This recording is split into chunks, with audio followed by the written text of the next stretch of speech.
Agnaba kang 10% ang numero kang violence against women sa probinsya kang Antique kang tuig 2020. Sa interview kang Radyo Banderas with FM Antique kay Pulisa Lieutenant Ellen Jean Fortosa, Head kang Provincial Women and Children Protection Desk o kung WCPD kang Antique Provincial Police Office, may 43 ka mga kaso kang pagpangabuso sa mga kababayan nga nabalhag kang tuig 2020 kung sa India ang mas manaba sa 57 katong tuig 2019. Suno kay Fortosa nga sa kadyang nga datos 80% ang physical abuse kag ang nabilin nga 20% ang ginalakipan kang psychological, emotional abuse kag iban pa nga sahi kang pagpangabuso. Bahol nga rason suno kay Fortosa sa kadyang pagnaba kang kaso kang pagpangabuso sa mga kababayan among pagluntad kang pandemya kung sa diin ginlimitahan ang paghulag kang taho bangod sa community quarantine, lake urban kag curfew. Kalabanan sa kadyang mga kaso ang domestic violence bangod nga sa masami bana o kon live-in partner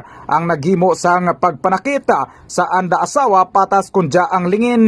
Nagpanawagan naman si Fortosa sa mga nag-eksperyensya kang pagpangabuso nga magsugid sa WCPD o kon kapulisan agud matugunan kag sanda ang mabuligan. Balita Regional gikan sa probinsya kang Antique. Reynard Apostol, nagabandera ka matutod nga serbisyo publiko kag kalingawan sa Western Visayas. Radyo Bandera.